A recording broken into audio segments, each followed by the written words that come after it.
What is up, hooligans? Happy freedom. Welcome to another episode of Coffee with Hooligans, where we try to make the news suck a little less. Appreciate all of you guys being here. If you got a like button, please hit that like button. More likes, more hooligans. We're going to read through the schedule really quick. Then we're going to check on all the chats, make sure everything is running smoothly.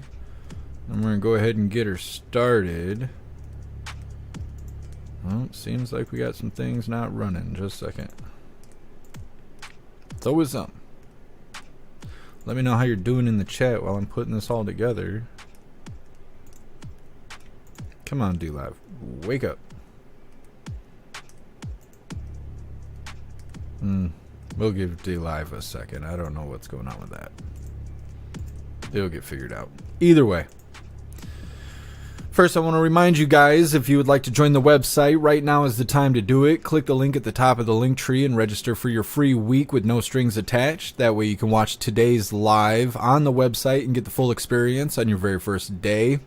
Also, if you are a viewer that is working, driving, or just prefers to listen, please get in the routine of hitting that like button on your way in. I appreciate everyone that stops in to listen and lurk.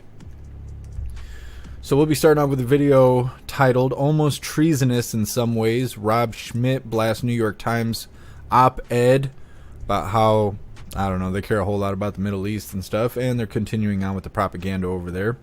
Then we'll be cutting off YouTube and continuing on with our journey today with a video titled American Consumers Forced Woke Corporations into Retreat This Year. Just a review of all the corporations that went woke and they got backlash on top of it.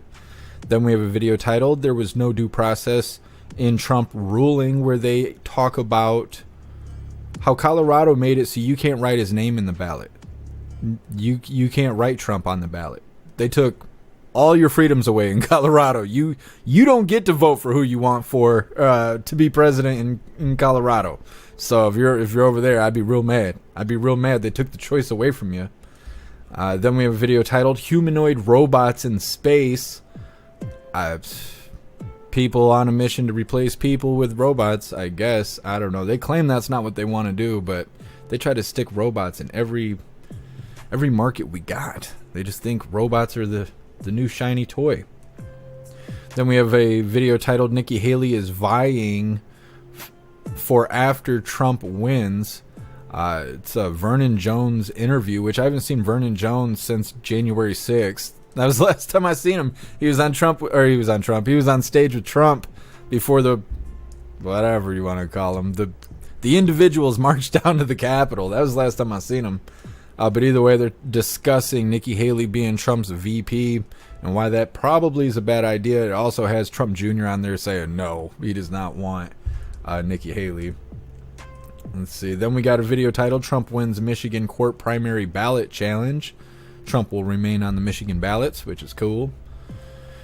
Then we have a video titled Nearly Half of States Across the U.S. Raising Minimum Wage Limits in 2024. So everybody's minimum wage is about to go up, which doesn't really affect you if you don't make minimum wage, but that's something.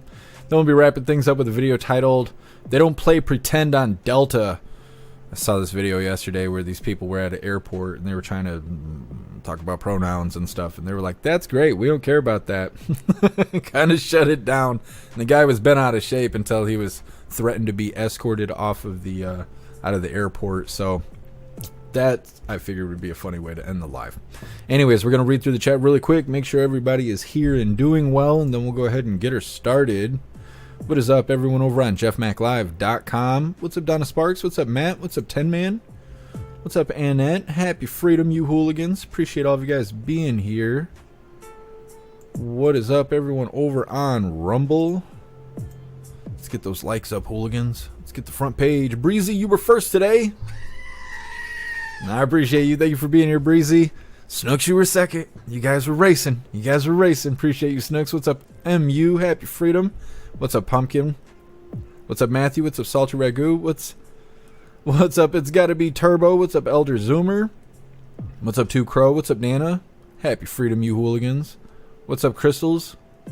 Why do I got blurry spots in my eyes? I'm trying to read little colored names on the screen. What's up, JT3? Happy freedom. What's up, Oline? Hello. Welcome to the live. What's up, Elisa? Happy freedom. What's up, Firefox? Appreciate you being here. Making sure I'm not missing anybody. What's up, Derby? What's up, Tweakster? So many names I haven't seen before, but I appreciate you guys being here. What's up, Serum? I'd steer clear of Price. Oh, but what? I think you mean Prince Albert Island? I don't know, Serum. That seems like, your kind of place, though, I'm just saying. Anyways, what's up, Roy? Happy freedom. I think we got everybody. Appreciate you guys all being here. What is up, everyone over on D Live? I guess D Live came to play today, which is good. I want to give a shout out to Willie Fixit for the 2 bells yesterday. I meant to shout you out and I got sidetracked, but big shout out to you, Willie Fixit. Thank you. What is up, everyone over on Kick? What's up, DeRosa? What's up, Shannon? Happy freedom. Is today Wednesday? I thought today was Thursday. Is it really only Wednesday? It is. Weird. All the way until this moment, I thought it was Thursday today. Well, alright, I guess. What is up, everyone over on Twitch? What's up, Matt? What's up, AIM? Happy freedom. I wonder if we'll see Mr. Beans Beans today. And what is up, everyone over on YouTube? Appreciate you guys being here. Hit that like button on your way over to Rumble. Alright, Hooligans, we are going to start this first video here titled Almost Treasonous in Some Ways. It's a Rob Schmidt video blasting New York Times op-ed. Lots of references to the Middle East and all that stuff. I don't know anything about it because I worry about America. But these people don't. So let's go ahead and get this started. But first I want to remind you guys, we got a brand new t-shirt design. God bless Trump. The Orange Eagle. Let people know who the real Orange Eagle is. 1776 on the sides of the design. Go check it out. We got shirts for men, shirts for women, tank tops for men, tank tops for women, stickers, coffee mugs, pullover hoodies, zipper hoodies, and all kinds of other stuff. Tons of designs. I got my spooky green Hooligan shirt on today. Go check out everything we have on the merch store. I will post the link in the chat while we're watching this first video. Welcome to Rob Schmidt Tonight. During the summer of 2020, the New York Times shoved its op-ed editor out the door. James Bennett was forced to resign after mass outrage within the paper over Bennett publishing an op-ed by Republican Senator Tom Cotton. Cotton's piece called for potential military action to be taken against BLM and Antifa rioters as they burned and looted our cities for weeks, destabilizing the country before the 2020 election to help Democrats win power. Last week, James Bennett stated the New York Times had moved from a standard liberal bias, which is obvious in most Western media, to what he described as illiberal. The New York Times is now militantly left and no longer allows for any dissent to their position. The paper is controlled by Neanderthals, woke and too weak and stupid to handle opposing views. The New York Times blasted back, saying James Bennett, the liberal editor that they ran out, was totally out of line. And then, just a couple days after that, the New York Times, which had a mutiny over an op-ed by one of the most popular and well-educated Republicans in Congress, published an op-ed by basically a member of Hamas on Christmas Eve. And then yesterday on Christmas, just blocks from the New York Times, we saw this.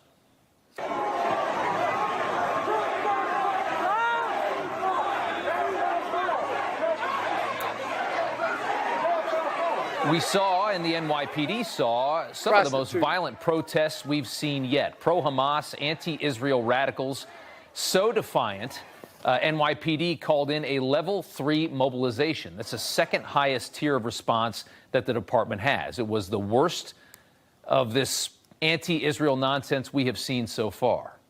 At the entrance to Chicago's O'Hare Airport, an anti-Israel group blocking thousands from making their flights home. The radical anti-Semites operating with relative impunity on our streets and campuses throughout our country, on our highways, as you can see, are growing bolder and bolder. And you can thank, in part, the New York Times, which is now a radicalized outlet publishing a propaganda piece by Yahya Sarraj, the mayor of Gaza City, a mayor who was installed by Hamas and works to promote Hamas's propaganda. Now, the goal of his op-ed in the New York Times was to convince more Westerners to ignore the fact that Hamas is solely responsible for the death and destruction that we've seen in Gaza, and gain more support from brain-dead Western media consumers to blame Israel. That was the goal of the piece.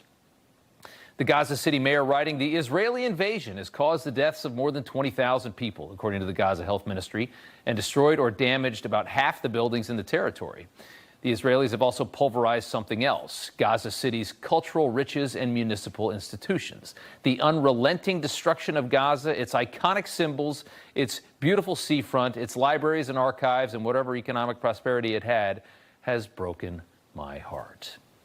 Yes, and none of that would have happened, sir, if the terror group that installed you hadn't committed the most horrific atrocities imaginable 2.5 months ago in October. That was a clarification the New York Times had no interest whatsoever in pointing out when they printed this trash. The mayor even tugged at Western heartstrings by claiming the IDF's response to the rape and murder of women and babies on October 7th was a death sentence for the rare animals at Gaza's zoo. Many of its animals killed or starved to death, including wolves, hyenas, birds, and rare foxes, he cried, which is smart propaganda, as Westerners are often more enraged by the death of an animal than some random person. The New York Times now aligning, though, with the barbaric mongrels of Hamas, making it harder and harder for Israel to do what is an already nearly impossible job, which is cleaning out the Gaza Strip, making the Middle East forever safer, removing an ideological cancer that even Arab states want gone. The Times is making that process much harder, working to convince more and more Western liberals to support a ridiculous ceasefire. Most of our TV media follows the lead of papers like the New York Times, where the Times manufactures outrage. Places like CNN soon will follow, and we saw some of that this morning on CNN.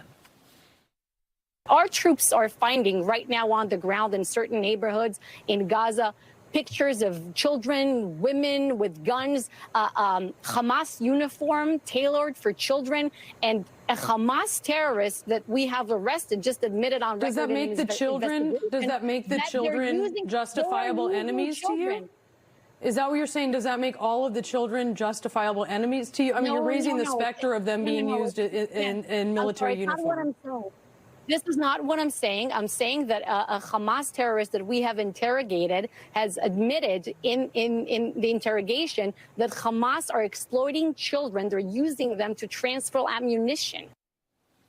Pretty easy to understand, but nothing like a CNN host with her rear end permanently attached to a comfy office chair, lecturing a country on its war tactics and completely missing the point of what the woman was trying to say, as it tries to dismantle a terror group that has indoctrinated its entire society to murder every last Jew on earth. Imagine how difficult what Israel has to do is at this moment. Imagine how tough it is when you've got 2 million people that have all been indoctrinated to want to kill every Jew on the planet, and you have to somehow move in, take care of what's spreading that ideology, and try to remove the cancer at the same time. And you're expected to do it without killing any civilians, even though the cancer you're trying to kill is literally hiding within the civilians, among the civilians, behind the civilians. This kind of media pressure, this kind of nonsensical talk, idealism in warfare from idiots like the CNN hosts, then turns into political pressure on Joe Biden, who desperately needs the far left if he wants to stay in power. And now you see why it is so dangerous for the New York Times to do what it did, frankly, almost treasonous in some ways. Welcome back, Bill. Well, that's all the problems in the Middle East, and they're trying to enrage the soft and stupid people who read the New York Times. I don't know anything about any of it. I just pay attention to America. I don't care what those people are doing over there. I don't want bad stuff to happen to people, but minding your own business it helps you live longer. So I don't worry about what other countries are doing. It doesn't affect me at all. People getting bent out of shape about the Middle East doesn't make any sense to me. But either way, first we're going to cut off YouTube, then we're moving on to our next video titled American Consumers Forced Woke Corporations into Retreat This Year. And then we're going to read through the chat, before we start that second video. So if you're over on YouTube, we are currently live on Twitch, Kick, DLive, Rumble, jeffmaclive.com, as well as Twitter. So if you guys have Twitter, go share us out on Twitter so everyone on X Social knows that we're live and where to stay up to date. But either way, we're cutting off YouTube right now.